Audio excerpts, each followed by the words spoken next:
Há na vida momentos privilegiados em que parece que o universo se ilumina, que a nossa vida nos revela sua significação, que queremos o destino mesmo que nos coube, como se nós mesmos o tivéssemos escolhido. Depois o universo volta a fechar-se. Tornamo-nos novamente solitários e miseráveis. Já não caminhamos, senão tateando num caminho obscuro, em que tudo se torna obstáculo aos nossos passos. A sabedoria consiste em salvaguardar a lembrança desses momentos fugidios, em saber fazê-los reviver e fazer deles a trama da nossa existência cotidiana e, por assim dizer, a morada habitual do nosso espírito. Bem-vindos ao segundo dos 3 dias de eventos do especial de Natal da Brasil Paralelo. A gente tem aqui muita música, muita poesia, muita conversa boa, muita conversa importante. A cada dia temos um tema, um mote, né? Hoje a gente vai falar de uma vida bem-sucedida, vamos falar de sucesso e de como enfrentar as frustrações, porque sempre há frustrações, não tem jeito. Continua comigo aqui Ítalo Marcilli, psiquiatra. Está comigo agora também Ícaro de Carvalho, que é estrategista de marketing digital, fundador do Novo Mercado e parceiro antigo da Brasil Paralelo. Obrigado pela presença. Fernando Conrado, cientista político, sociólogo e fenômeno na internet. Ana Paula Henkel, medalhista olímpica e comentarista política. E Caio Coppola, bacharel em Direito e comentarista da CNN, uma das grandes revelações da nova geração do jornalismo brasileiro. E olha, a partir deste momento de ontem, né, do primeiro dia do evento, e a partir de agora, você pode fazer uma assinatura da Brasil Paralelo, se tornar um membro assinante da Brasil Paralelo, que você vai ganhar uma assinatura grátis para você dar para qualquer pessoa que você escolhe. Então, já era barato, né? Com 2 assinaturas pelo preço de uma, ficou ainda mais barato, é um presente para a vida toda. Vamos abrir então o nosso painel. A gente começa falando de uma vida de sucesso, de como atingir este sucesso. Eu começo pelo Ítalo. Eu acho que, eu sempre costumo dizer isso, acho que o primeiro passo para você atingir o sucesso é se conhecer, é o autoconhecimento. Estou enganado? Esse assunto do sucesso, Lacombe, e acho que vai pegar fogo aqui, né? Todo mundo aqui tem, né, alguma parcela nisso. Me parece que esse assunto do sucesso é uma das grandes ratoeiras do nosso tempo. Aquilo que muita gente anda falando por aí que é o sucesso, não é nada mais do que um desejo que qualquer mamífero tem, né? E a gente, enquanto seres humanos, a gente se distingue dos demais mamíferos. Então, o que é o sucesso para um gorila, para um bezerro, né, que vai virar depois, né, na sua plenitude, né, um grande bovino, ou então o sucesso para um tatu-bola, que não é um mamífero sequer. O que é um sucesso para os animais? O sucesso para os animais é ampliar território, né, conquistar mais território, para criar seus filhotes lá dentro. Acontece que muita gente toma por sucesso exatamente esse mesmo movimento, que é um movimento compartilhado por todos os seres, enfim, que não tem uma alma, por assim dizer, que não tem um propósito, que não tem um sentido. Então, olha, se a gente quiser se distinguir dos demais animais, que a identificação com os animais, a identificação com o cão, a identificação com o gato, isso é o que leva, no final das contas, à infelicidade, esse vazio, a esse olhar para a vida e falar, olha,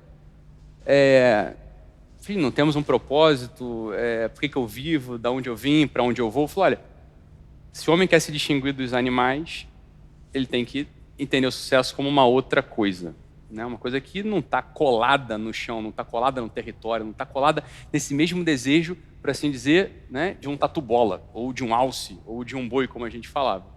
Mas o sucesso, para uma pessoa sensata, para uma pessoa razoável, tem que apontar para um outro lugar. O que é o sucesso? O que me distingue enquanto ser humano?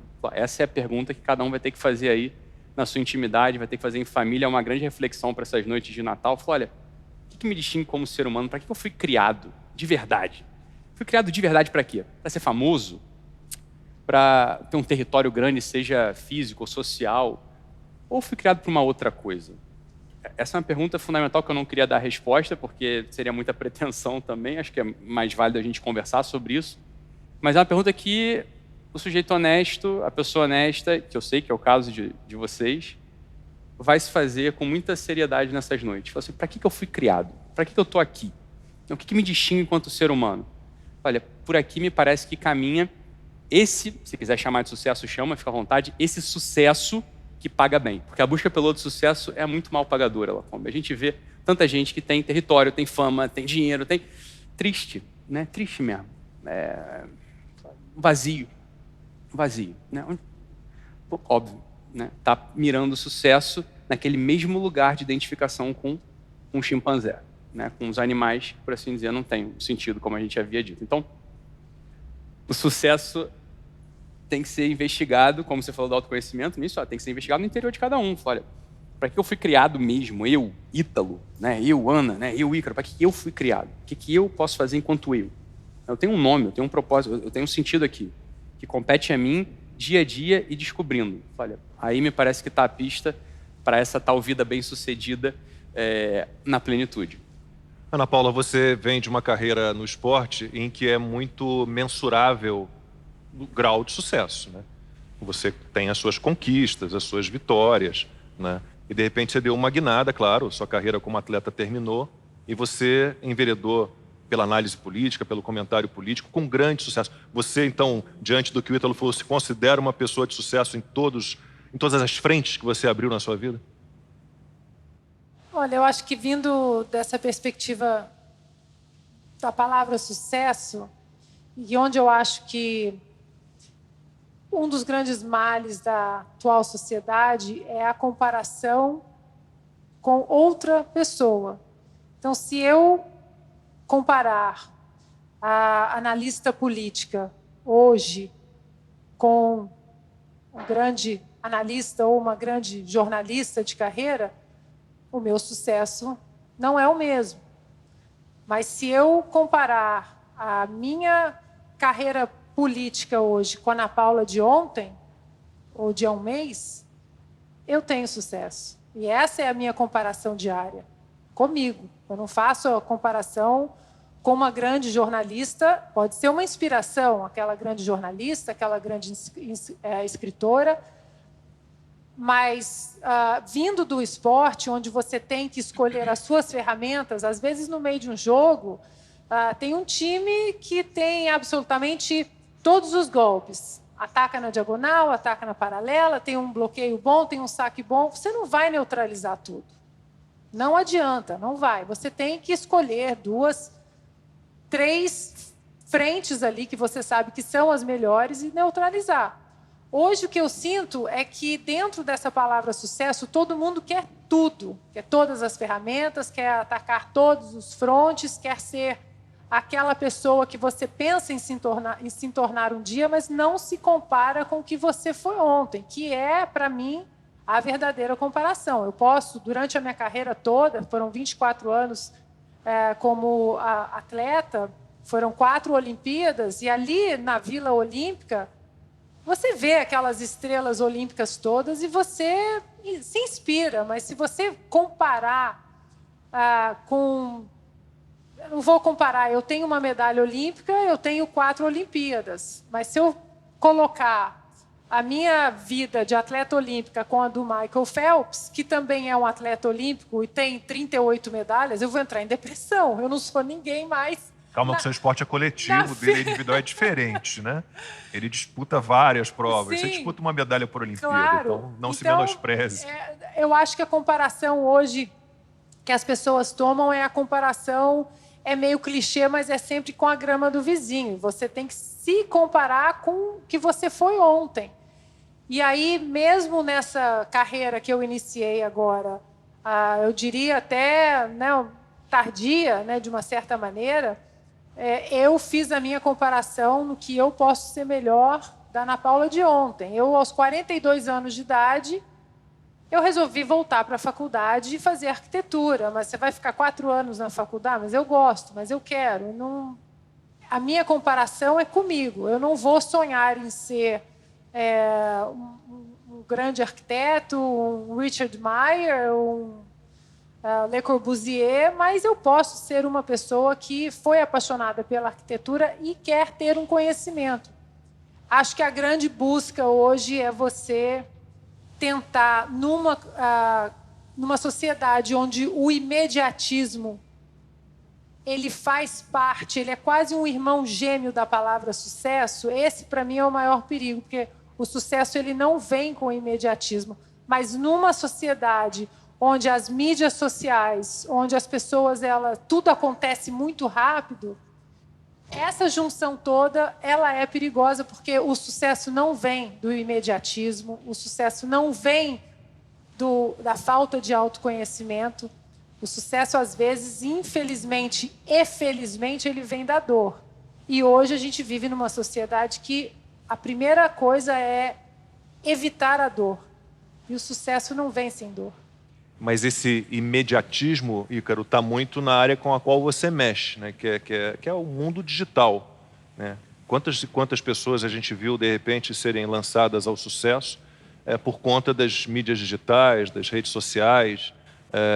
Isso de que maneira funciona? Isso pode ser para o bem ou para o mal? Quantas pessoas interessantes surgiram, mas que vão desaparecer em alguns segundos? Como é que você trabalha com essa questão? Olha, Lacombe, você sabe que o mal do marqueteiro é que ele está sempre contando história, né? Quando eu vi que o Ítalo começou a falar sobre a natureza em si do sucesso, eu não poderia deixar de responder o meu pedacinho aqui, contando uma história.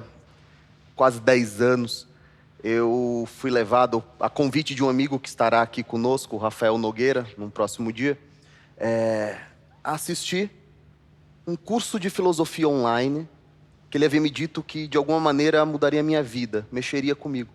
Era o curso online de filosofia do professor Olavo de Carvalho. Eu estava no 2º semestre da faculdade e eu assisti a aula número 1, a inicial, ao vivo, junto com as pessoas. E ali, entre a aula número 2 e número 3, me foi passado um exercício, passado aos alunos, chamado necrológio. Nós deveríamos exercitar a imaginação e imaginarmos que nós estávamos no dia do nosso velório. E você deveria descrever esse dia. Quem estaria ao lado do seu caixão? Quem estaria te observando agora, nesse momento derradeiro?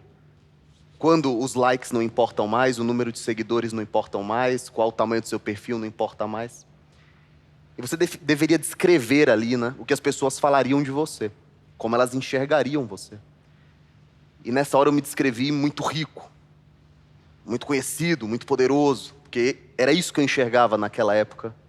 Com 20 anos, eu acreditava que era sucesso. E o tempo vai passando e você vai percebendo que sucesso dessa maneira é meio que um escudo que você usa para proteger aquele menino tímido, inseguro e que ainda confunde o que o Ítalo chama desse desejo de mamífero, desejo primário. Se alguém invade teu território, você dá uma pancada. Se você pode expandir, você expande. Se você pode aumentar a sua prole, você aumenta. Eu não tenho nenhuma pretensão de prescrever uma solução, uma descrição ideal de sucesso. Só posso descrever o que eu enxergo nesse caminho, né, nessa investigação própria. E eu fui percebendo, conforme meus filhos nasciam, veio o Mateu, depois a Lavínia, depois a Tereza. Não está em 6 também não, né? Como o Ítalo. Eu falo para minha mulher, não vai se inspirar aí, que aí é médico, aí tá famoso. E conforme as crianças nasciam, eu fui percebendo que cada vez mais o que eu enxergava como sucesso eram apenas ferramentas, apenas escoras.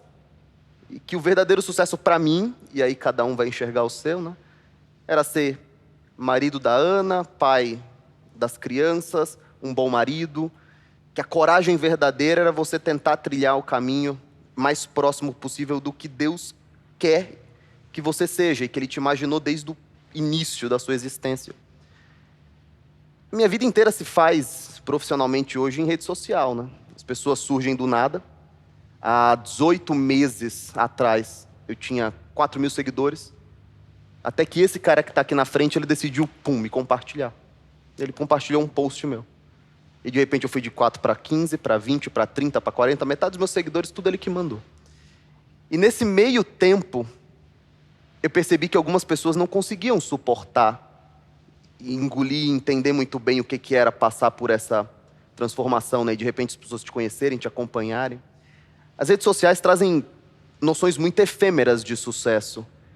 E quando você não tem ideia de que o seu sucesso deve estar em casa, dentro de uma igreja ou do que quer que você acredite, e você acha que ele está dependendo da validação e do critério de outros, a felicidade some muito rápido. E aí, como no trechinho que você leu no início desse programa, só sobra você, a escuridão, e você tateando, tentando encontrar uma porta que te leva de novo para aquele lugar, nem sempre ela abre.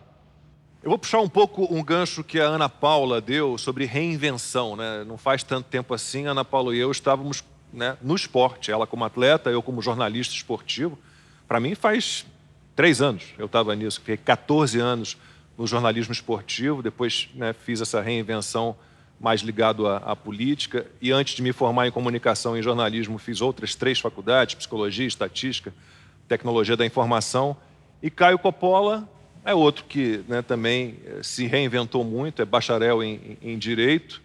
E eu me lembro, eu sempre conto essa história, eu me lembro quando eu descobri o Caio na Rádio Jovem Pan ainda ali, eu falei, quem é este menino tão inteligente, tão articulado, com tanta cultura, com tanta argumentação? Como é que foi essa transformação, né, de um cara formado em Direito para um comunicador, um jornalista? Bom, obrigado aí pela gentileza das palavras, né? Você sabe que só a quantidade de CNPJs, assim, ao longo da minha trajetória, eu já fui MEI, eu já tive uma ME, né, uma microempresa também, eu já fui sócio de uma limitada, eu já fui até presidente de uma SA, por incrível que pareça, né? Então, uma época que eu fui investido por um grupo conhecido aí de internet, né, o Grupo Buscapé. Eu tinha uma startup. Então, a minha trajetória profissional, ela é interessante nesse sentido de que eu já experimentei de tudo um pouco. Depois disso, eu abandonei o mercado corporativo aí em busca de um sonho, né, de ser músico, mais precisamente ser roqueiro, né? Não quero ofender aqui o Álvaro com a minha falta de talento musical. E mais para frente, comunicação política, né? E a partir daí, ao fazer o meu portfólio, um desses vídeos chegou às mãos de um produtor da Rádio Jovem Pan, que me convidou para participar de um programa. Eu tive muita sorte, porque eu citei Roberto Campos, e aquele primeiro comentário acabou viabilizando, e daí veio um novo convite, e assim sucessivamente até a hora que a rádio foi obrigada a me contratar por uma questão de regularidade já, de comparecimento ao programa. Então, para mim é muito doido, e eu fico assim, enfim, até muito lisonjeado com as palavras, mas se você me perguntar, eu ainda não encontrei o meu propósito. E aí você começa a perceber uma distinção também de atividades para as quais você tem algum talento e qual que é a sua verdadeira vocação. E nesse sentido eu ainda estou procurando isso. E a vantagem também de falar depois, né, o Conrado deu mais sorte ainda que eu, que a gente pode fazer algumas observações sobre o que foi falado. Que eu acho importante registrar, todas as pessoas que estão aqui são unânimes em dizer que não existe uma relação direta entre uma vida bem-sucedida e coisas materiais. E, afinal de contas, esse é um especial de Natal, então a gente não pode deixar de citá-lo, né? O homem mais genial que já pisou a terra, né? Jesus de Nazaré. E quando ele fala que é mais fácil um camelo passar pelo fundo, né, de uma agulha de que um homem rico entrar no céu, ele não está aí fazendo, vamos dizer assim, uma desconstrução da riqueza ou contestando isso. Ele está simplesmente realizando o fato de que as coisas são impermanentes, especialmente essas coisas materiais, que por natureza elas são efêmeras, né? O Sermão da Montanha também, mais ou menos nessa linha, né? Bem-aventurados os pobres de espírito, deles é o reino dos céus. Quem são os pobres de espírito? São aqueles que não são vaidosos, são aqueles que não são gananciosos, né? Todos os comportamentos que de alguma forma a gente criticou aqui. E o outro ponto também que eu percebi em todas as falas é uma associação entre uma vida bem-sucedida e uma vida feliz. E essa é uma discussão muito legal, porque o que é a felicidade? Aqui é um dos poucos pontos que eu discordo do Vinícius de Moraes, né? Ele fala que a felicidade é como a pluma que o vento vai levando pelo ar, voa tão leve, mas tem a vida breve. Precisa que haja vento sem parar. Então percebe que Vinícius coloca a felicidade numa externalidade. É o vento que sopra sem parar. E pela minha experiência de testemunhar em primeira mão a verdadeira felicidade, a felicidade que vem da plenitude da existência, não é essa. A felicidade é um fenômeno intrínseco, né, de uma percepção subjetiva da própria realidade, né, e de como você lida com isso. A Paula falou muito bem, sucesso não vem sem dor. E talvez a felicidade seja saber administrar a própria dor. E vocês estavam falando, eu estou com um pouquinho de dificuldade, porque está embargando a minha voz, porque eu pensei na minha avó, né? De onde vem o meu sobrenome, Coppola, né? Dona Antonieta. No final da vida dela, a vida da Dona Antonieta era restrita a um espaço do tamanho desse tapete. Só que toda vez que eu ia visitá-la, né, já um pouco doente, era uma manifestação de felicidade que para mim era quase como um soco na cara, né? A ponto de fazer com que eu me sentisse mal, porque as trevas se incomodam na presença de luz, né? E todo mundo tem o bom e o mal dentro de si. Então, quando eu penso sobre o que é uma vida bem-sucedida, eu imediatamente penso que é uma vida feliz, e o exemplo que eu tenho de felicidade é esse. É uma pessoa que, conhecendo as suas limitações, sabe administrá-las e tem a sabedoria de tornar a sua realidade um grande sucesso. Então, só deixar registrado aí a minha homenagem à Dona Antonieta. Essa viveu uma vida muito mais bem-sucedida que a minha, e que bom que eu tenho esse exemplo aí para me trilhar. Legal. Conrado, você também caminha, né, por várias áreas profissionais. O Caio, sem falar, falou um pouco, talvez num destino, eu não digo um destino fechado, né, mas uma vocação, algo que ele ainda não encontrou. Você, nessas andanças todas por várias áreas, já se encontrou, já sabe o seu destino, para que você veio, qual é a sua vocação? Eu encontrei. A minha formação é em Ciências Sociais, Sociologia, Política e Antropologia. Sou formado também em Direito, fui advogado há 12 anos. E mudei minha vida para fotógrafo. E na fotografia eu me encontrei enquanto ser humano. Porque existiam duas forças dentro do homem, existem normalmente duas forças, né? Tinha esse Conrado, que é esse personagem que fala tudo tal, que defendia o Fernando, que era o gordinho tímido lá, sentimental, romântico, né? E quando as pessoas contratavam o Conrado para fotografar, quem fotografava era o Fernando. E o Fernando mostrava as fotos e era aceito. E aí a fotografia, a arte, serviu para mim como terapia. E eu acabei me tornando Fernando Conrado, tendo certeza mais de mim mesmo e continuando a me expondo cada vez mais. E a minha vida mudou mais uma vez, radicalmente, para outro caminho. Mas o que me levou a pensar que durante a fala de vocês, são cada ponto, como o Caio falou, é muito fácil falar por último, porque tu pegas, né, tu está vendo que todo mundo comentou. E a Ana Paula falou algo muito importante, que é um conceito que nós temos na modernidade, que é o que começa ali, final do século XVIII, vem até hoje, que é o conceito de progresso. As pessoas começaram a... Porque antigamente como é que era a vida? Era dia e noite, a vida se repetia, tu queria ter uma vida igual a do teu pai, casar com uma mulher igual a tua mãe, as profissões meio parecidas, fazer um churrasco no final de semana, vida resolvida, né? Tem uns filhos bonitos, igual tem o Ícaro aqui, tem 13, o Ítalo lá tem 6, a Ana Paula também mostrou um de 20 e poucos anos, mais alto que ela, 1,98 m, né, Ana? Então, a vida era muito clara. O que a gente tem com a modernidade é a questão do progresso. E ali as pessoas começam a se enganar. Qual é esse engano? É achar que o futuro é melhor que hoje. Cara, o futuro não é o futuro que puxa, é o passado que empurra. E as pessoas ficam nessa ilusão que se no final tudo derá certo, se não deu certo é porque o final ainda não chegou. Isso é uma bullshitagem do cacete. Hoje é Natal, desculpa os palavrões, mas achar que o futuro vai ser melhor que hoje é wishful thinking. E a gente vem numa sociedade cada vez mais que não consegue enxergar que o homem que tu vai ser no futuro já está dentro de ti. E aí tu começaste muito bem, falando conhece a ti mesmo. Sócrates já falava isso, 2.500 anos atrás, é a maior frase da filosofia, e todos os grandes filósofos discutiram esses dois tipos de ser humano, essas duas forças, das quais tu me perguntava. O ser humano que está satisfeito consigo mesmo, vamos lá, o Ortega y Gasset, o Ítalo adora citar ele, né, do homem em suas circunstâncias. Existe o homem que está satisfeito consigo mesmo e o que não está satisfeito consigo mesmo. E essas duas lutas levam o crescimento adiante. Como a gente tem Aristóteles, a diferença entre o bem viver e o mero viver. Né? Esse mero viver é juntar o dinheiro, e o bem viver o que seria? Alcançar essas grandes graças do questionamento que o Ítalo nos propõe. O que o ser humano quer aqui? Porque em algum momento, e a gente ouviu falar aqui de morte, no Ítalo no primeiro momento, a gente viu o necrológio do Ícaro e a gente viu agora a lembrança da avó do Caio. Né? E em algum momento alguém vai se perguntar, o que eu fiz da minha vida?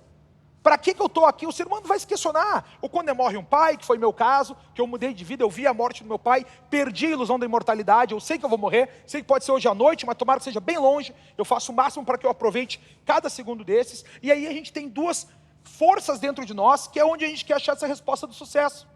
A primeira delas é exatamente o senso de conexão, tu fugir dessa solidão que cada vez dói mais na modernidade por conta do nosso egoísmo, por conta da nossa inveja, como a Ana Paula muito bem falou. Antigamente as pessoas, um pastor do norte da França, não questionava se o rei Luís XIV era feliz ou não. A vida dele não pertencia àquilo ali. Hoje em dia tu te compara com muitas pessoas da internet, em todos os lugares, cada vez tu segue mais pessoas, para de seguir essas pessoas, segue cada vez menos, limpa as tuas redes sociais, senão tu vai querer ganhar dinheiro para comprar coisas que tu não... Tu vai querer comprar coisas para esse buraco que tem no teu peito, esse Grand Canyon, tu vai querer comprar coisas com o dinheiro que tu não tem, para mostrar para pessoas que tu não gosta, uma pessoa que você não é. A gente vive muito mais, Schopenhauer dizia, muito mais hoje do parecer ser, mais do que o ter e mais do que o ser, que é essa verdadeira essência. Então a gente tem essa força de conexão, de fugir da solidão e querer achar sentido no pertencimento com as outras pessoas, e essa força da autoexpressão,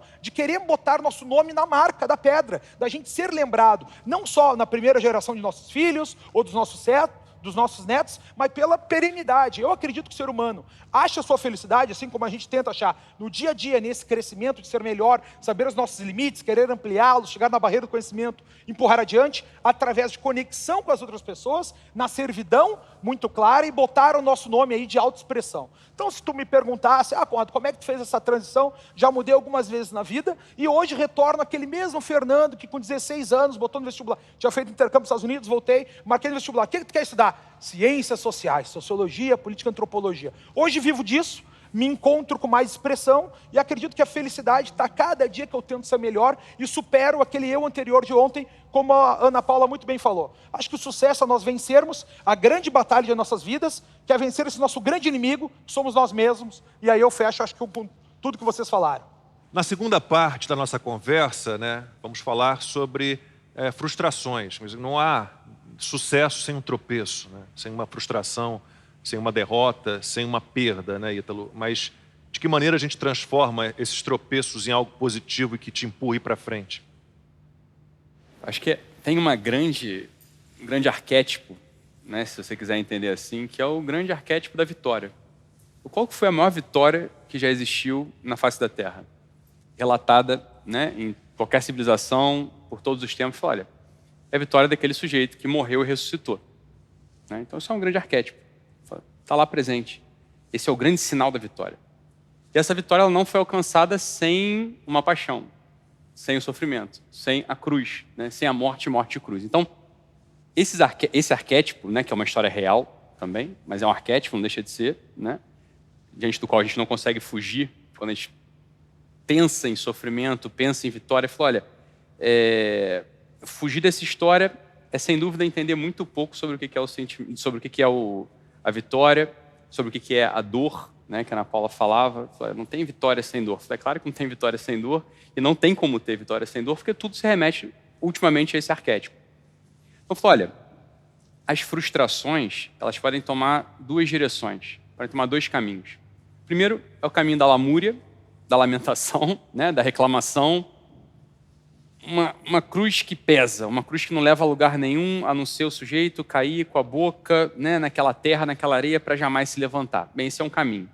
E outro caminho é perceber a frustração, perceber o contratempo, perceber, né, os movimentos do caminho que vão, de algum modo, se opondo aos nossos desejos, às nossas intenções, como foi relatado na poesia, e sobretudo naquele texto do Lavelle, né, naquela primeira parte da nossa conversa aqui, que você leu bem, falou, olha, em certos momentos parece que todo aquele sentido, toda aquela profundidade, tudo aquilo que a gente visualizou, né, a gente encontrou sentido mesmo na nossa existência, em momentos muito privilegiados, e de repente a realidade se fecha, e ela parece que sempre se opõe a gente, se opõe. Mas a sabedoria, o Lavelle diz, consiste em manter a presença desses momentos privilegiados. Olha, nunca trocando em miúdos, mudando um pouco de sinal, explicando por outro lado. Nunca perder de vista que olha, não vamos conseguir mesmo esse sucesso, não vamos conseguir a felicidade se não passar por uma via que é a trama mesmo da nossa existência. Olha, a realidade se opõe, né? Reclamar disso é reclamar da própria realidade, é querer fugir da nossa circunstância, né? Citando Ortega, se você quiser, né? Então olha só, eu sou eu e minhas circunstâncias, disse Ortega, e completa, se eu não salvo ela, eu não salvo a mim mesmo. Olha, salvar a circunstância o que é? Salvar a circunstância é desejá-la, amá-la, devorá-la. Olha, eu estou aqui e não estou em outro lugar. É aqui que eu estou. É aqui que eu estou. Olha, e a nossa circunstância cotidiana, ela opõe resistência, né? É luta renhida, né? Olha, que os fracos abate, né? Olha, é verdade. É verdade. Então, entender que existe esse elemento de oposição, não rejeitá-lo, não cair na primeira via da lamentação, da lamúria, mas ao contrário, ir para a segunda via, falar, olha, só tem movimento com atrito, né? Só tem movimento com atrito, tem que opor uma resistência para eu poder caminhar. O meu chão tem que sofrer uma resistência, o meu pé, perdão, tem que sofrer uma resistência do chão para eu poder caminhar. Falar, esse é um símbolo maravilhoso da vida. Trazer o Álvaro aqui para a conversa, né, entre os compositores, os grandes compositores, né, clássicos. A gente tem exemplos de superação e são vários. Mas tem algum que você destacaria em especial? Bom, em primeiríssimo lugar, Beethoven. Beethoven, que a gente está celebrando esse ano os 250 anos de nascimento. Né? Insisto que amanhã, dia 16, é o dia do nascimento de Beethoven. Historicamente, nasceu no dia 16 de dezembro. Então, amanhã a gente vai estar celebrando realmente os 250 anos. A vida de Beethoven foi um desastre, humanamente falando. O pai dele bebia muito. E toda a dificuldade dele era de, sendo arrimo de família, dos dois irmãos menores, querer perseguir a carreira musical. Ele já tinha ido a Viena, já tinha saído de Bonn, teve que voltar para Bonn porque a mãe ficou doente, o pai com a dificuldade do alcoolismo e ele com todos os desafios profissionais. Quer dizer, muito atrito. Rachmaninoff, né, um grande compositor russo, né, Sergei Rachmaninoff, ele quis desistir da música, porque quando ele tinha 19 anos de idade, ele compôs uma sinfonia número 1. E por esses azares do destino, o maestro Glazunov estava como bom, às vezes maestro no frio, bebeu um pouquinho mais. Os músicos não haviam ensaiado muito, a crítica foi impiedosa, ou seja, desastre total. Qual que foi a reação dele? Vou parar a música, vou abandonar, essa não é a minha praia. E aí um amigo dele, o Dr. Dahl, um médico que fazia tratamentos por hipnose, enfim, o convenceu a não abandonar a música. Pediu para ele ir para a Itália, porque a Itália é um desses países que inspira qualquer pessoa, para poder falar, olha, para um pouquinho, descansa, e você não pode largar a música, porque você tem a capacidade. Né? Tchaikovsky, por exemplo, foi um dos que mais protegeu Rachmaninoff. E graças à amizade dessas pessoas, aí eu acho que faço um gancho com o valor da amizade. Né? Hoje a gente vê, às vezes, nas redes sociais, pessoas que querem não te ajudar, não serem amigos, mas querem competir com você. Né? A gente vê nesses casos todos de pessoas que estavam do lado por amizade. Né? E foram esses amigos, esses pilares que fizeram com que muito desencaminhamento que poderia ter acontecido não tivesse acontecido, e não aconteceu. Né? Eu me lembro, Lacombe, desculpa fazer um devaneio aqui, eu estava em Assis, e fui visitar a Basílica, aquelas pinturas de Giotto, uma coisa incrível, né? E me chamou muita frase da região onde está o túmulo do Francisco, né? Francesco de Assisi. Diz assim, você não é melhor por te elogiarem. Você não é pior por te criticarem. Você é o que você é. E ele completava, e você é o que você é diante de Deus. Aquilo me derrubou, ainda mais vendo o presépio, né, com tantas referências espirituais que vocês fizeram. Quer dizer, hoje as pessoas se parametrizam demais pela opinião dos outros. Acredito assim, o ser humano tem vários aspectos dentro dele. Tem um aspecto social, tem um aspecto profissional, tem um aspecto espiritual, mas o ser humano é tudo isso. O que a gente vê hoje gente ávida de profissionalmente ser bem-sucedida e não é feliz, porque o ser humano não está completo. Essas questões que a gente se faz, o Ítalo comentava, quer dizer, eu não escolhi a cor dos meus olhos. Alguém aqui escolheu o próprio sexo, a altura, a família em que nasceu, o dia em que nasceu? Você sabe o dia em que você vai morrer? Quer dizer, a vida da gente não é nossa. Isso é muito estranho, mas ao mesmo tempo é, né? E a grande questão é, o que a gente tem feito da nossa vida? Porque quando a gente joga todas as nossas energias em ser bem-sucedido, em algo setorial, aí, Caio, a gente não é feliz. Então, acho que ser bem-sucedido é ser feliz. Pode ser num quarto desse tamanho. Pode ser debaixo de uma ponte. A gente via, Conrado, você comentava, dessas pessoas que moram em apartamentos com visão panorâmica, né? E à noite, todo dia, sozinho, ficam chorando, porque não tem ninguém. Estão rodeados de pessoas, mas estão profundamente sozinhas. Esse é o preço das escolhas, né? Álvaro, então, para nos inspirar um pouquinho, você pode tocar um pouquinho o Rachmaninoff para a gente? Claro que sim.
Fala pessoal, estão gostando do especial de Natal da Brasil Paralelo? A gente está trabalhando duro aqui nos bastidores para fazer isso acontecer e estamos muito felizes de poder realizar esse evento único e exclusivamente com seu apoio. Lembrando que a Brasil Paralelo não aceita um centavo do dinheiro público. Tudo que vocês estão vendo aqui hoje e os mais de 20 documentários que foram lançados somente esse ano foram possibilitados graças aos membros assinantes da Brasil Paralelo. Se você ainda não é um membro da Brasil Paralelo, esse é o melhor momento para você se tornar um. Exclusivamente durante esse período de Natal, se você se tornar membro assinante, você ganha uma outra assinatura totalmente de graça para dar de presente para uma pessoa que você gosta. Aproveite essa oportunidade para ter acesso a conteúdo inédito todo mês e possibilitar que a gente continue crescendo para realizar mais eventos como esse que você está vendo aqui. Torne-se um membro assinante da Brasil Paralelo por apenas R$10 por mês. Nós contamos com o seu apoio, esperamos que você goste do especial de Natal da Brasil Paralelo e até breve. Nós começamos agora a segunda parte da nossa conversa e eu já passo a palavra para a Ana Paula para falar um pouquinho sobre frustrações, né? A gente falou um pouquinho antes da apresentação do Álvaro Siviero e de que maneira a gente conquista, Ana, confiança ao longo da vida, né? Porque a autoconfiança é fundamental, né? Olha, Lacombe, tem um psicanalista canadense, Jordan Peterson, espetacular, que hoje é uma figura conhecida também aqui no Brasil, que a primeira vez que eu vi um vídeo dele, há mais ou menos uns 8 anos, 10 anos, me chamou a atenção porque apareceu ali como recomendado: Life is Suffering, a vida é sofrimento. E eu entrei ali naquele vídeo e me impactou de uma certa maneira, porque eu passava por um momento de transição na minha vida, onde eu estava mudando de país, onde eu tinha uma carreira, um nome, família, amigos, um horizonte estabelecido aqui no Brasil.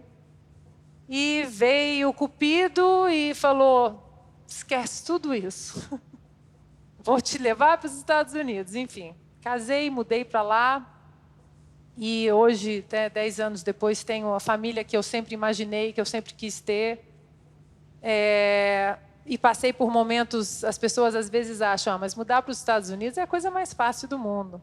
E não é. Você deixa muita coisa para trás e você enfrenta todo uma reprogramação do seu cotidiano, dos seus amigos, e você tem que começar a repensar na sua vocação, o que você vai fazer, mas quem vai me socorrer? Não tenho mais a minha mãe, o meu amigo, e agora? E aí esse vídeo me encontrou no meu caminho e é um paralelo com o esporte. Não tem como você chegar numa medalha olímpica só vencendo, porque só vencer, isso traz uma neblina para o que você realmente tem que enxergar e tem que consertar na questão técnica, na questão física. Só as derrotas, infelizmente e felizmente, só as derrotas te mostram o caminho que você tem que seguir tecnicamente, o que você tem que corrigir. Você ter um campeonato, às vezes, que você passa invicto, a receita esportiva é sempre assim: você passa um campeonato invicto, muito provavelmente o seu próximo campeonato vai ser um tombo espetacular. Porque essa invencibilidade, ela traz uma neblina e uma sensação de bem-estar que ela pode ser falsa, ela pode ser de uma maneira... se você não tem uma certa maturidade, você passa por ela achando que apenas aquilo que você fez naquele campeonato é suficiente para o próximo, e não é. E são exatamente ali, nas derrotas, exatamente ali que você vê o caminho que precisa ser consertado e as ferramentas que você não tem. A vitória, a invencibilidade, a glória, isso tudo é ótimo, mas não te dá as ferramentas que você precisa para você continuar evoluindo e ser uma pessoa melhor que você foi ontem e que vai te ajudar a ser a que você vai ser amanhã, não a outra atleta que já é medalhista. As ferramentas, às vezes, que a gente precisa, elas estão na derrota. Eu tenho uma história pessoal aqui, rápida, e que pouca gente sabe dessa história, mas com tantos amigos queridos aqui, eu sinto confortável para dividir essa história, que foi um caminho onde o que o Ítalo estava falando, da frustração, do atrito, de você receber uma coisa que você não estava programando e você se deparar e falar: e agora? Isso não é a minha vocação, isso não é o meu caminho. Eu passei por 2 Olimpíadas, estava treinando para a minha 3ª Olimpíada no ano de 2000, E no ano de 2000 assinei o melhor contrato de patrocínio que uma atleta podia sonhar, o contrato que eu planejei a vida inteira, a minha vocação, desde os 15 anos eu vou ser uma atleta olímpica. O ano de 2000 foi tudo. E estava no caminho de ir para a minha terceira Olimpíada e fiquei grávida. E dentro das cláusulas contratuais, gravidez não estava nos planos, o contrato seria rescindido. E eu fui para a casa dos meus pais e conversei com meu pai e com a minha mãe. E a minha mãe ficou muito abalada. Eu estava num relacionamento longo, mas que tinha muitas idas e vindas. E hoje é um grande amigo, grande amigo, o meu ex, o pai do meu filho. E a minha mãe começou a chorar, e o que você vai fazer? Você vai perder seu contrato, e a Olimpíada, e agora, e o seu relacionamento, e chorava, chorava. E eu tinha no meu pai um grande amigo, aquela pessoa que eu sempre falava assim, eu nunca quero decepcionar o meu pai. E naquela situação ali na cozinha da casa dos meus pais, o meu pai não falava nada, e eu estava muito, com todo respeito, mãe, eu te amo, mas eu estava muito preocupada com o que o meu pai ia me falar, aquele julgamento do meu amigo, e a minha mãe chorando, e agora, e agora. E quando ela, enfim, parou, o meu pai se virou para minha mãe e disse assim: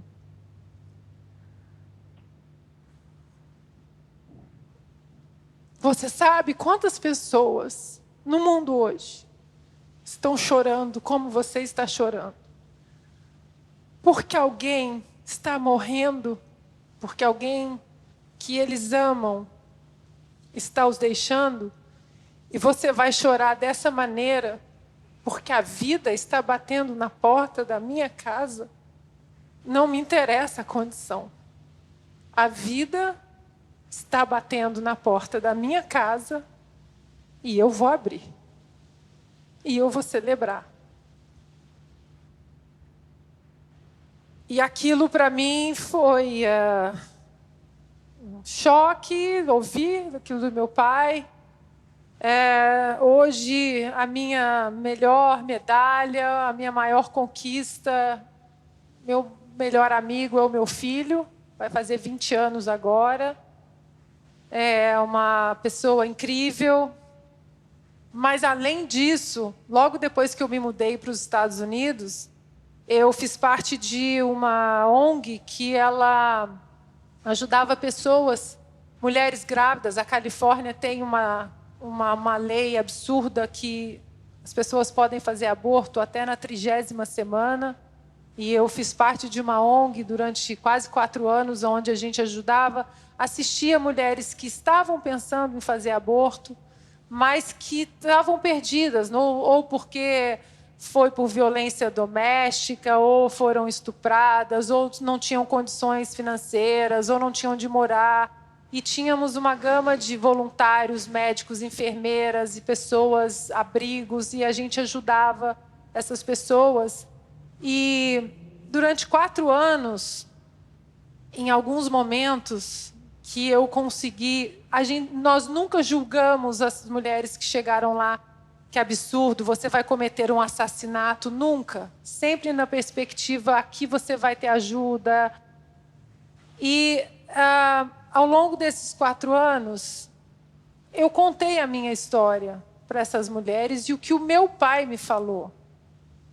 Apenas numa conexão de dividir que eu entendia o que algumas estavam passando. E, ao longo desses 4 anos, eu recebi depois algumas fotos e alguns cartões de algumas crianças que as mães decidiram seguir com a gravidez. E muitas dessas fotos, desses bebês, atrás estava escrito: a voz do seu pai mudou o meu caminho. E o meu pai já tinha falecido. Então, o meu pai foi professor a vida toda, e nós sempre falamos, a vocação do meu pai era ser professor, pedagogo, Mas aí você vê que mesmo após a morte, meu pai teve outra vocação. Ele continuou salvando vozes que não tinham como falar. Então, às vezes o caminho vem um atrito, mas às vezes ali vai te mostrar outra vocação. Prestar atenção no caminho faz parte do crescimento, mas não negar o atrito te empurra para a sua vocação, que às vezes nem está no seu radar, nem está no seu horizonte. Bom,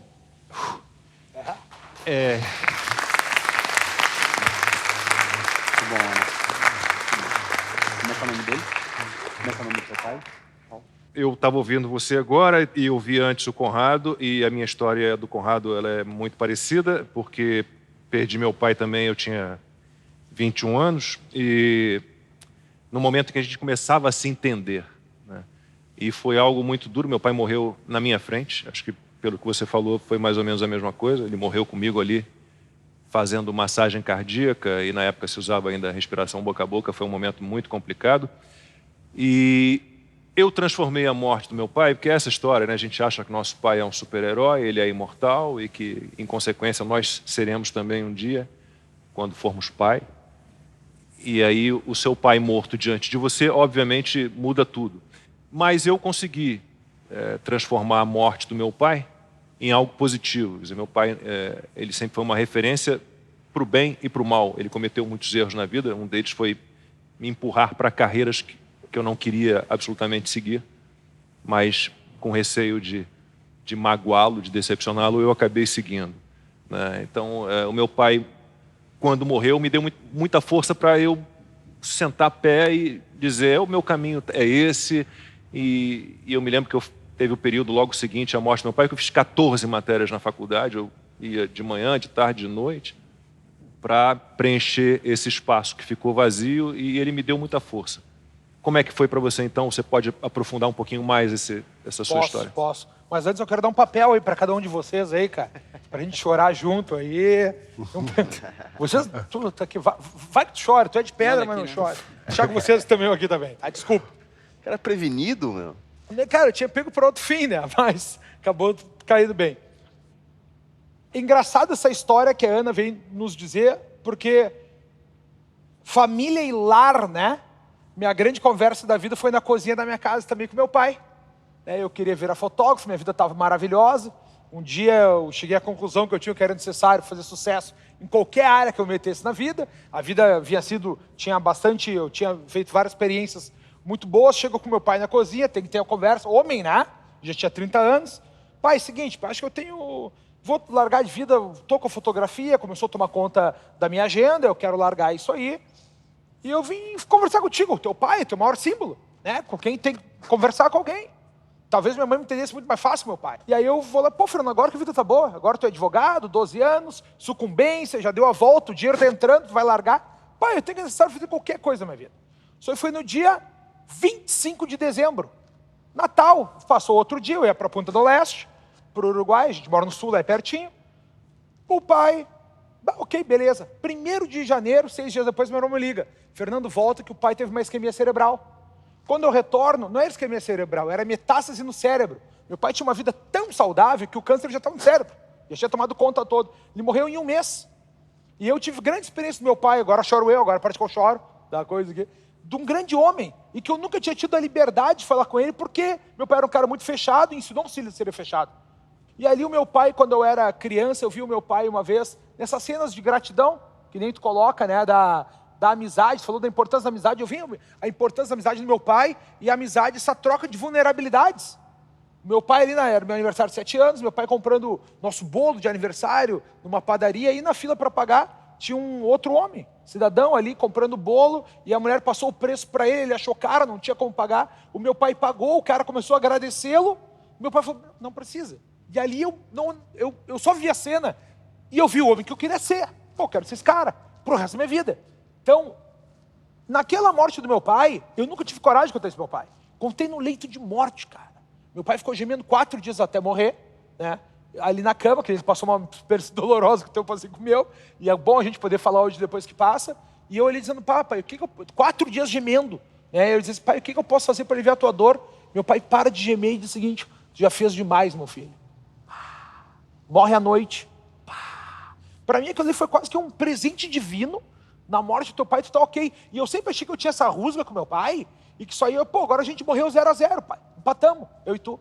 Mas hoje, adulto, eu me lembro, só já faz 10 anos atrás, hoje eu me lembro, cara, que a gente ganhou de goleada, eu e ele. Por ele ter formado um homem que tem essa vontade de querer mudar o mundo, ter esse ímpeto de ser um homem melhor do que ele foi, naquele mesmo nível dele, como tu também tivesse. Falou, teu pai botou o nome dele na pedra. No momento que ele salva tantas vidas, em outro continente, com outra vida que tu nem sonhava, ninguém sonhava com isso. Talvez ter me transformado nesse tipo de homem através do sofrimento, e o sofrimento como uma das formas da gente enxergar sentido na vida, faça essa grande comunicação para a nossa existência. Tem muitas pessoas que não suportam, querem tudo tão imediato, eu não enxergo que às vezes é no sofrimento, é na morte, que tu enxerga a tua própria vida, né? Tu encontra os teus limites existenciais e o que falta talvez para o homem, como dizia o poema do início, é essa grande coragem de enfrentamento. Como diria o Kant, a gente vive numa sociedade de grande covardia, né, de grande preguiça, e nos falta essa grande coragem de voltar a enfrentar as batalhas,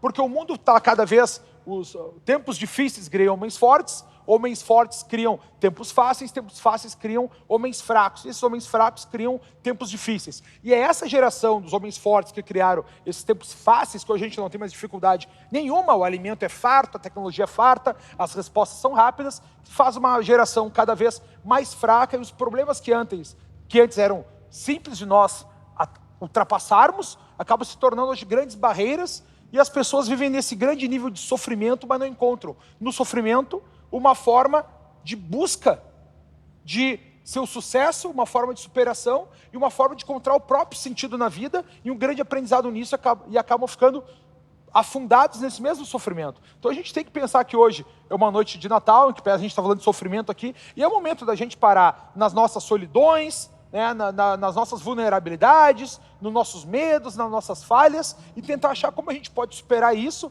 e talvez buscar novas conexões, já que essa é o grande objetivo do ser humano ali, a sua autoexpressão, e como bem falou o Álvaro ali, buscar as amizades, buscar quem realmente importa para nós, e fazer uma ligação, pegar o telefone, e não sermos mais uma pessoa, talvez, com a melhor roupa do mundo, com as melhores bebidas do mundo, na cobertura, melhor vista da cidade, mas girando na cama, sem dormir, pensando, se eu morresse hoje, quem acharia meu corpo e em quanto tempo, né, na sua grande solidão. Então aproveita o Natal, para quem não está com a sua família agora, pega o telefone, pede desculpa, faz de conta que é o Yom Kippur, né, pede perdão pelos teus pecados, pode ter certeza que quem receber do outro lado vai entender a tua vulnerabilidade e vai te estender a mão também. Então vamos aproveitar o Natal para ver com as suas famílias, ter esse momento de superação e aproveitar para pedir desculpa.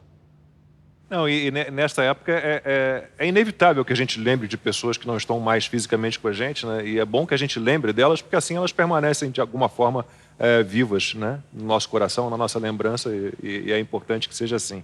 Eu queria fazer a mesma pergunta, já chegando ao fim do nosso painel, para o Caio e para o Ícaro, que vocês ascenderam muito rápido, vocês tiveram um sucesso muito rápido, né? E de que maneira a gente acha o equilíbrio e mantém os pés no chão quando a gente não tem nada ainda, né? E quando a gente atinge um patamar de sucesso, aí a gente acabou não chegando a uma conclusão muito específica do que é o sucesso, mas como é que a gente faz para ficar com o pé no chão? Tanto no momento que a gente não conseguiu ainda o que a gente almeja, quando aquele momento que a gente olha, puxa, eu já consegui tanta coisa. Como é que a gente faz para manter o pé no chão e o equilíbrio? Quem começa? Caio, começa?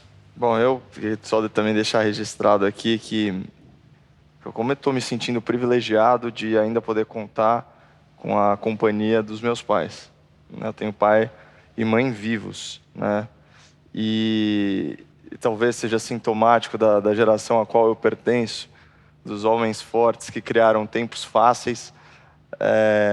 Assim, se for para citar uma ambição existencial, eu gostaria de ser daqui muito tempo, porque isso ainda tem muito chão, a metade do homem que meu pai é. Falando um pouco sobre frustração e sucesso e a mudança das coisas, uma coisa que eu percebi E tem um commencement speech do Steve Jobs, né? É muito famoso, em que ele fala que você só consegue ligar os pontos olhando para trás. Então, me marcou muito quando eu ouvi isso, porque como a minha vida foi tão, vamos dizer assim, rica de experiências pontuais, aparentemente desconectadas, mas quando eu venho aqui e tenho assim esse prazer de ouvir palavras tão gentis como foram as suas, na verdade eu tenho uma forma eclética, né, de conhecimento. Eu sou versátil, eu não sei as coisas em tanta profundidade. Eu acho até legal assim falar o bacharel em direito. É só um bacharelado, não tem mestrado, não tem doutorado, mas ele já te dá uma forma um pouco mais jurídica de pensar, já te diferencia um pouco do leigo. O fato de ter sido empreendedor, eu já administrei alguma coisa na minha vida. Eu já tive a vida de colaboradores que dependiam diretamente de uma tomada de decisão responsável da minha parte, né? Eu já tive que lidar com o chefe, eu já tive que lidar com o sócio. Então, na hora que eu vou fazer um comentário sobre economia ou sobre direito, todas essas coisas que parecem completamente desconectadas, e até as experiências que eu tive com a minha banda, experiências de produzir o videoclipe da banda, que depois se transformou na experiência de ter comunicação política, de roteirizar um vídeo, de repente, tudo isso conflui para aquele objetivo que eu nunca tinha sonhado, que era trabalhar na rádio, né?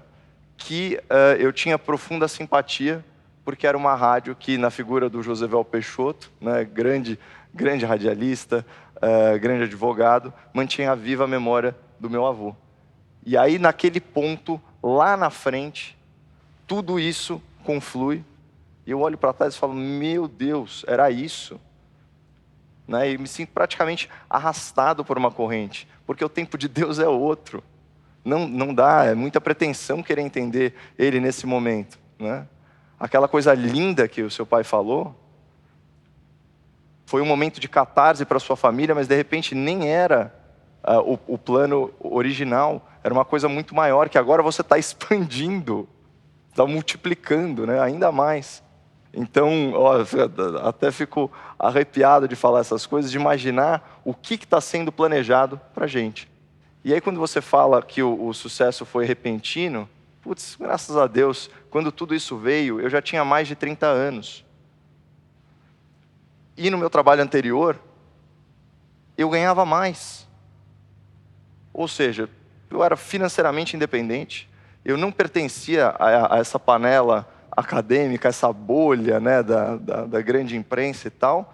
Isso acabou fazendo um comentarista pautado não pela verdade, isso é pretensioso, mas pela busca pela verdade. E com uma independência que realmente se sobressaía, né? Então, tudo isso vem para formar a pessoa que eu sou hoje. Se eu tivesse planejado, nem com toda a minha criatividade, se eu tivesse dedicado horas e horas aí para pensar, olha, faz um roteiro maluco da sua vida, né? Que ia terminar na CNN Brasil, uma coisa completamente deslocada do que era o meu sonho original, que era fazer barulho num microfone de rock. Eu acho que eu estou fazendo barulho de um jeito diferente, mas ainda assim é um tremendo barulho. E espero que seja, né, de uma forma positiva, e o dia a dia tem sido um grande aprendizado. E aí, só para fechar, porque de certa forma a gente está falando sobre destino. E, bom, eu como, né, acho que a maioria de nós aqui, crente em Deus, a gente acredita numa força criadora, né, que é onipotente, que é onipresente, que é onisciente. E aí, como que você consegue conciliar nessa onisciência com o dom do livre-arbítrio, da escolha? É uma questão filosófica complexa. E aí eu estava vendo alguma coisa sobre estoicismo, era um prólogo aí do livro das meditações, né, do Marco Aurélio. E a explicação era muito boa, falava o seguinte, olha, livre-arbítrio é mais ou menos assim.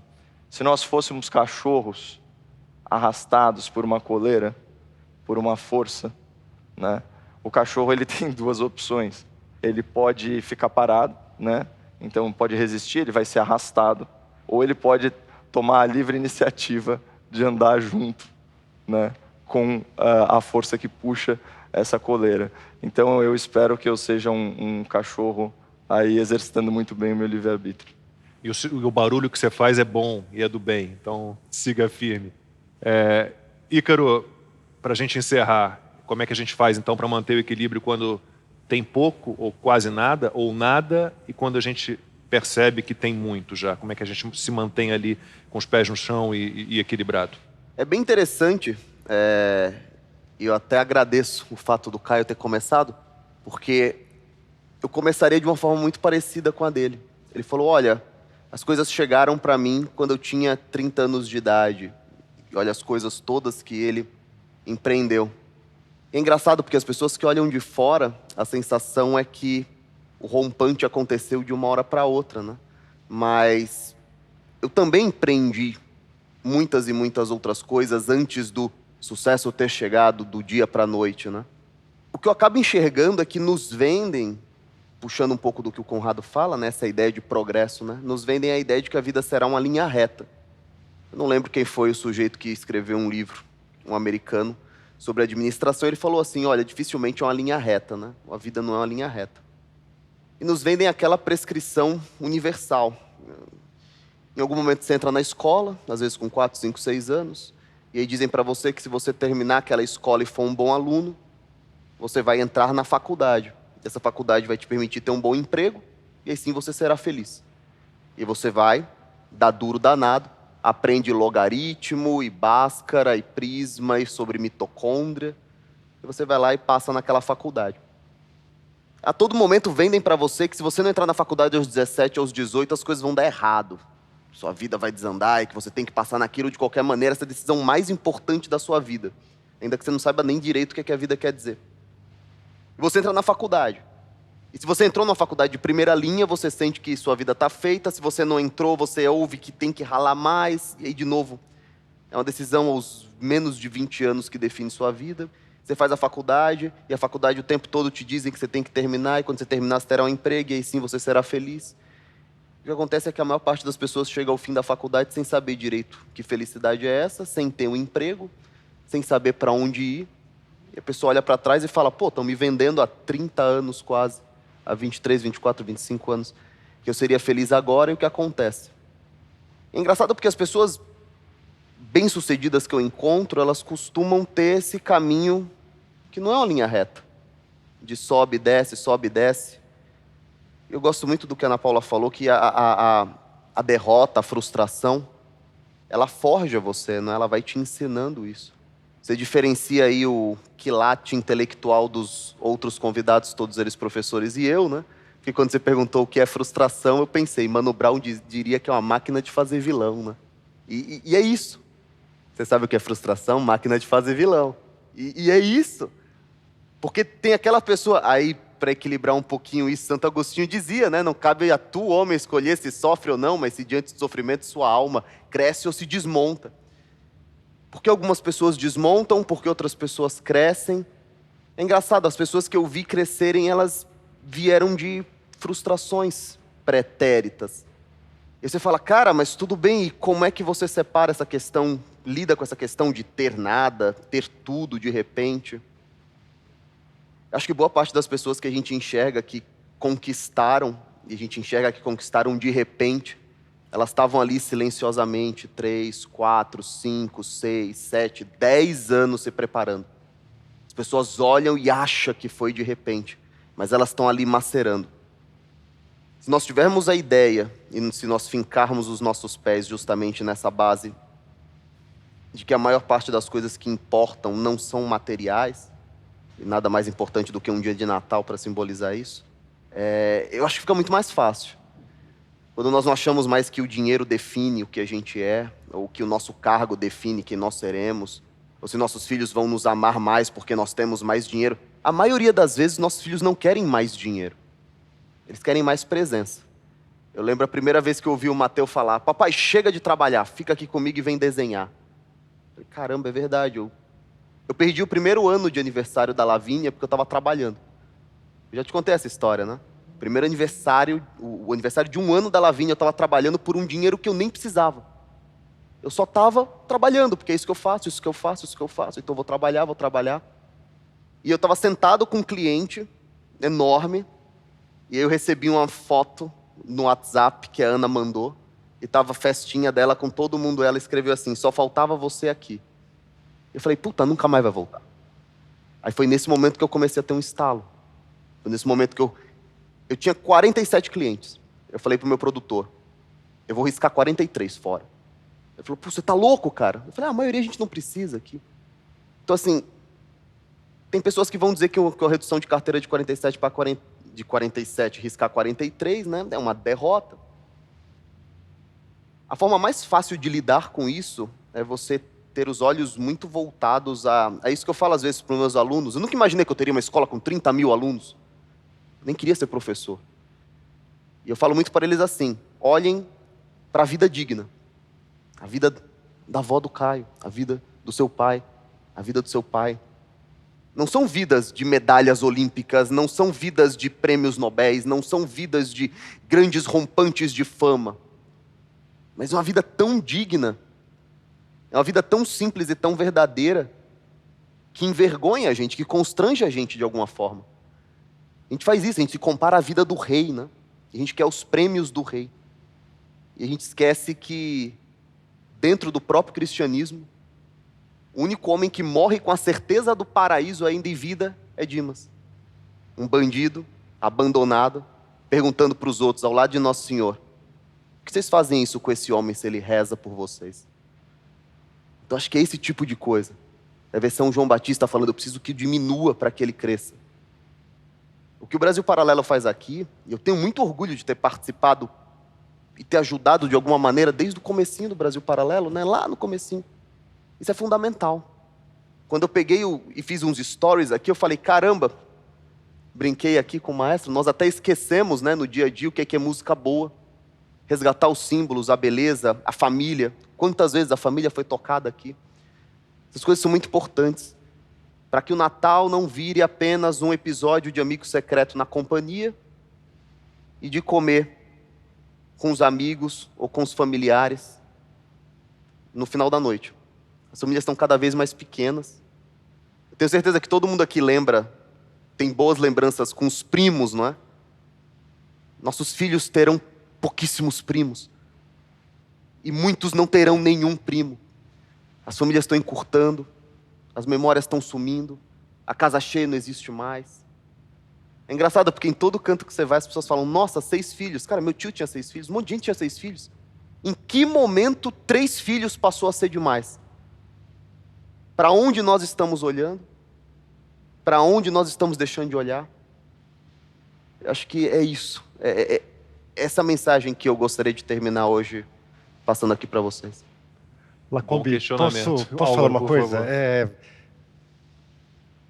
Ouvindo tudo isso daqui, eu lembrei agora de um cartão de Natal que eu recebi faz uns 6 anos atrás, que acho que dá uma ideia do que é o sucesso, né? O cartão dizia assim, Ícaro: todo homem quer ser rei. Todo rei quer ser Deus. Mas só Deus quer ser homem.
Não chores, meu filho, não chores que a vida é luta renhida, viver é lutar. A vida é o combate, que os fracos abate, que os fortes, os bravos, só pode exaltar. Um dia vivemos, o homem que é forte não teme da morte, só teme fugir. No arco que entesa, tem certa uma presa, quer seja tapuia, condor ou tapir. O forte, o cobarde, seus feitos inveja, de o ver na peleja, garboso e feroz. E os tímidos velhos, nos graves conselhos, curvadas as frontes, escutam-lhe a voz. Domina se vive, se morre, descansa, dos seus na lembrança, na luz do porvir. Não cures da vida, sê bravo, sê forte, não fujas da morte, que a morte há de vir.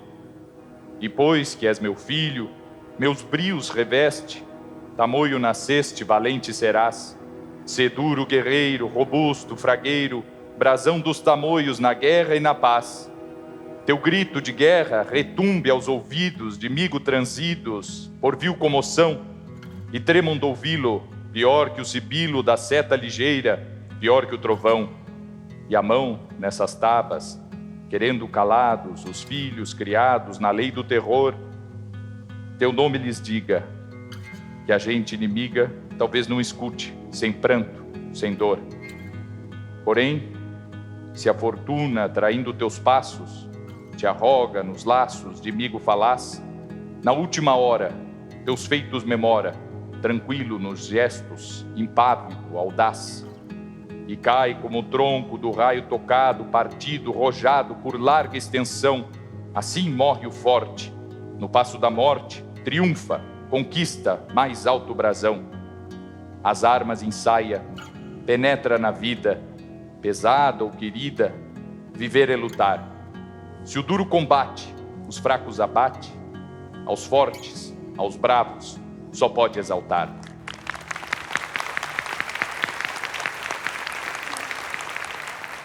Ser bravo, ser forte. Ouvimos na maravilhosa voz do Clístenes, narrando ali, declamando a canção do Tamoio. E nesse Natal, para que a gente possa concretizar esse ser bravo, ser forte na nossa vida cotidiana, eu gostaria, nesse desafio, nesse exercício de agora, que a gente lembrasse de um judeu. Um judeu que foi, vocês conhecem a história certamente, mas não custa lembrar, foi lançado ao campo de concentração, naquela barbárie de desumanização, de tragédia, de crime. Foi lançado ao campo de concentração e entrou lá, pasmem, né? A gente fica pasmo, entrou lá como que com o pé direito. Entrou lá decidido a algo que foi concretizado ao longo da sua vida, ao longo da sua jornada naquele campo de barbáries. Estou falando, obviamente, de Viktor Frankl, que narra pra gente, relata pra gente algo sobre o sentido da vida, que vale a pena a gente lembrar agora. Então ele diz o seguinte, olha, o sentido da vida, ele se ampara como que em 3 pilares. Eu gostaria só de falar de um desses pilares agora, para que a gente entre no sentido mesmo dele. Então, esses 3 pilares são, olha, não se pode encontrar o sentido da vida se a gente não se decidir firmemente a amar uma pessoa, servir a um ideal e, finalmente, o que eu gostaria de tratar agora, brevemente, aceitar o sofrimento inevitável da vida. Olha, Viktor Frankl e milhões de pessoas foram lançadas ao campo de concentração. Algumas delas se reduziram. Algumas delas perderam a alegria, perderam a esperança, se desumanizaram, viraram como que bichos lutando pela sobrevivência, roubando uma batata, traindo aos demais. Olha, tirando a própria vida, a gente entende, né? Num ato de desespero. Enquanto outros se decidiram firmemente, independente da circunstância, ou, o que eu gostaria de lembrar, aprofundar, justamente na circunstância, alguns outros se decidiram ao contrário, a ser mais gente, a ser mais pessoa, a se doar, a não se poupar, mesmo naquele ambiente terrível, desumano. naquele ambiente de horror. Alguns homens e mulheres se decidiram firmemente a serem fiéis a um chamado de estar atento à circunstância mesmo e de estar atento aos outros. Viktor Frankl diz pra gente o seguinte, olha, se a gente não aceita o sofrimento, e eu gostaria de fazer um parênteses aqui, se a gente não ama o sofrimento inevitável da vida, não como um masoquista que ama a dor, mas como aquele sujeito que entende que o sofrimento faz parte da trama da nossa história. O sujeito que não ama, se eu não amo o sofrimento inevitável da vida, se você não ama o sofrimento inevitável da vida, olha, a nossa vida vai ser uma grande avenida de reclamações. Vai ser uma avenida, portanto, de frustrações. Então, nessa noite de Natal, relembrando a obra desse judeu, Viktor Frankl, eu gostaria de propor um exercício. Um exercício que inscreve a gente na realidade, e a realidade é o trono da verdade. Olha, é na realidade que a verdade da nossa vida acontece, não em outro lugar, não em devaneios, não no wishful thinking, não naquela mística do quem me dera, né? Quem me dera fosse branco, quem me dera fosse preto, quem me dera fosse grande, quem me dera fosse pequeno, quem me dera fosse ontem, quem me dera fosse amanhã. Olha, é hoje. É hoje. Morte a mística do quem me dera, como? Estando atento ao dia, estando profundamente atento ao hoje. E aqui está o exercício. Como que a gente fica atento ao hoje? Como é que a gente entra no hoje? Olha, fazendo um exercício simples, mas profundamente eficaz. Se comprometendo, pelo menos nessa noite de Natal, pelo menos nesses dias 24 e 25, que são ocasiões de atrito, não é? São ocasiões de atrito entre a família, são ocasiões de atrito entre os primos, como a gente falava, entre pais e filhos. Claro, todo mundo junto ali, a gente vendo os defeitos dos outros, que são, no final das contas, testemunhos dos nossos defeitos. Olha, essa noite de Natal no qual a família está reunida pode ser uma ocasião na qual a gente reclama que tem uva passa no arroz, que o tender está meio cru, que o ar-condicionado da casa da minha avó não funciona tão bem, que não trocaram aqui a toalha do banheiro, Covid, sei lá. A gente pode entrar num ambiente de reclamação, negando a nossa realidade. Negando a nossa realidade, ora. Não estamos entrando no campo de concentração. A gente está entrando na nossa vida concreta, na nossa vida real. E o exercício, portanto, para que a gente se instale na realidade e comece pouco a pouco, a aceitar esse sofrimento inevitável da vida, que é um dos pilares para o sentido mesmo da nossa vida, que a gente conquiste isso fazendo um firme propósito, hoje, de não sair uma reclamação da nossa boca nessa noite de Natal. Mas muito pelo contrário, que a gente esteja ali disposto, lembrando analogamente aqueles sujeitos que bravamente estiveram dispostos no campo de concentração a se dedicar aos demais. Olha, que nessa noite de Natal a gente se esforce realmente, de coração e alma, a ouvir a nossa avó, a servir os nossos sobrinhos, a estar junto, abraçando aqueles que precisam de um pouco de carinho nessa noite.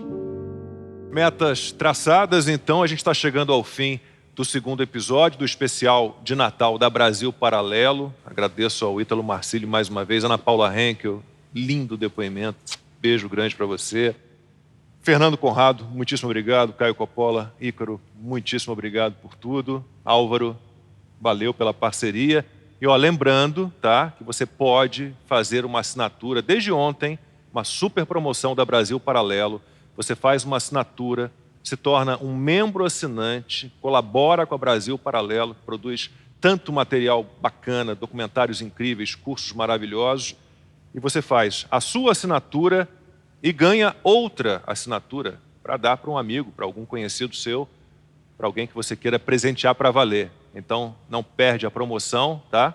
Nesse mês de Natal, promoção especial da Brasil Paralelo. Muito obrigado mais uma vez a todos vocês, tudo de bom. Álvaro, vamos terminar com música? Vamos lá.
Esperamos que você tenha gostado do segundo dia do especial de Natal da Brasil Paralelo. E lembre-se, amanhã às 20 horas no YouTube teremos a transmissão do terceiro e último dia do especial e o assunto será propriamente o significado do Natal. Não esqueça da promoção de Natal da Brasil Paralelo. Somente durante o mês de dezembro, se você se tornar um membro da Brasil Paralelo, você ganha outra assinatura de graça para dar de presente para quem você gosta. Torne-se um membro patriota por apenas R$10 por mês para ter acesso a conteúdos inéditos todo mês, financiar a continuidade da Brasil Paralelo e ainda presentear alguém com um presente que realmente pode transformar a vida de quem você gosta. Contamos com você e até breve.